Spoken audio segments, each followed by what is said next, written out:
Hello guys, இதான் மலேசியாவில் ஒரு ஏரியாவில் தொழுவ வந்தோம்.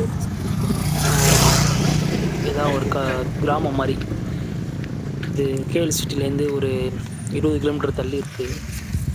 சரி, அங்கே தொழுவ போவோமேன்னு சொல்லிட்டு வந்தோம். இல்லை சில பாருங்கள், என்ட்ரன்ஸே எவ்வளோ இடம் ஸ்பேஸ் கிடக்கு, பார்க்கிங்லாம் வச்சு சூப்பராக இருக்குது. இங்கே அதுக்குள்ளே வந்து ஃப்ரெண்டில் எல்லாம் வீடு இருக்குது. அந்த பள்ளியில் தொழு வைக்கிற ஹஜரத்துன்னு சொல்லுவாங்க. அவங்களோட வீடெல்லாம் இங்கே முன்னாடியே வீடு ஒதுக்கி கொடுத்துருக்காங்க அவங்களுக்குலாம். அது பக்கத்துலேயே ஒரு ஸ்கூல் மாதிரி இருக்குது, இஸ்லாமிய ஸ்கூல் இருக்குது. ஆமாம், அந்த அங்கே உள்ள ஹஜரத்து எல்லோரும் ஓதி கொடுக்குற மாதிரி. பைக்குக்குன்னு தனியாக பார்க்கிங் இருக்குது. ஆமாம், அந்த என்ட்ரன்ஸ்லேயே சில கார்டன்லாம் இருக்குது. பூவெல்லாம் வச்சு அழகாக கொட்டி வச்சுருக்காங்க.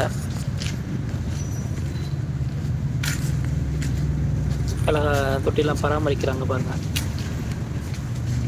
இந்த பூலாம் நம்ம ஊர்லலாம் இருக்கும் பாருங்கள், காகிதப்பூ. இந்த பூ இருக்கான்னு தெரில, தெரிஞ்சால் கமெண்ட்ஸ் பண்ணுங்கள். இந்த பூ இருக்குதுன்னு நினைக்கிறேன் ஊரில். காகிதப்பூவா இது? என்ன சொல்லுவாங்க? காகிதப்பூ தானே இது? தெரிஞ்சால் கமெண்ட்ஸில் பண்ணுங்கள், என்ன பூன்னு எனக்கு தெரியலை. ஆமாம், இது வந்து கார் பார்க்கிங் அழகாக தனித்தனியாக செட் பண்ணி வச்சுருக்காங்க பாருங்கள். இது பைக்கு நிப்பாட்டுறதுக்கு தனி இடம், கார் நிப்பாட்டுறதுக்கு தனி இடம். ஆமாம், இது வந்து 2 என்ட்ரன்ஸ் இருக்குது. இந்த சைடு ஒரு என்ட்ரன்ஸ் இருக்குது, நார்த்தில் ஒன்று இருக்குது, ஈஸ்ட்டில் ஒன்று இருக்குது. 2 என்ட்ரன்ஸ் இருக்குது. இந்த வழியாகவும் வரலாம், அந்த வழியாக வரலாம். அந்த மோப்பில் வந்தோம் பார்த்திங்களா, அந்த வழியாகவும் வரலாம்.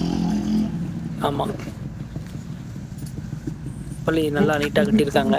இந்த மஞ்சள் கலர் கோடு போட்டு பார்த்தீங்களா, இது வந்து இந்த இறந்தவங்களை கொண்டு போகிற ஜனாசான்னு சொல்லுவாங்க. அந்த அவங்க ஆம்புலன்ஸில் கொண்டு வரக்காண்டி இங்கே வச்சு தொழுவ வைப்பாங்க.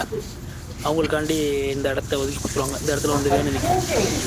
ஆமாம், ஜனாசான்னு போட்டிருக்கு பாருங்கள். ஆமாம், நல்ல அகலமான பள்ளியாக தான் இருக்குது. இந்த என்ட்ரன்ஸ் நம்ம செப்பல் போடுறாரு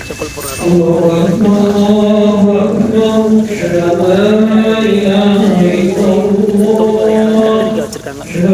வீட்டில் வளர்ந்துருக்கோம்ல, வச்சு 2 பேர் போட்டு பாக்கெட் எடுத்துகிட்டு போயிடலாம். அந்த மாதிரி தண்ணி வேணும்னா காசு. இதுதான்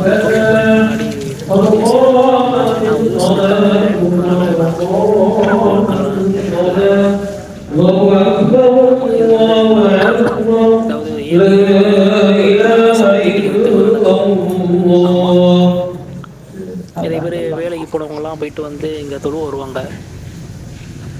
நல்லா எல்லாமே க்ரீனாக தான் இருக்குது. மேட்லேருந்து பெயிண்ட்லேருந்து எல்லாமே சூப்பராக இருக்குது. தொழுவ வைக்கிற டைம் தொழுவ வச்சுட்டாங்க, தொழுவ ஸ்டார்ட் பண்ணிட்டாங்க. எல்லோரும் ஒன்று கூடுறாங்க பாருங்கள்.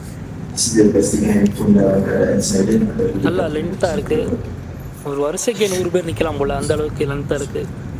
இதே மாதிரி பின்வரிசை நிறைய நிற்கலாம். சரி, தொழுவ வர டைம் வந்துடுச்சு. மீண்டும் சந்திப்போம். பாய்.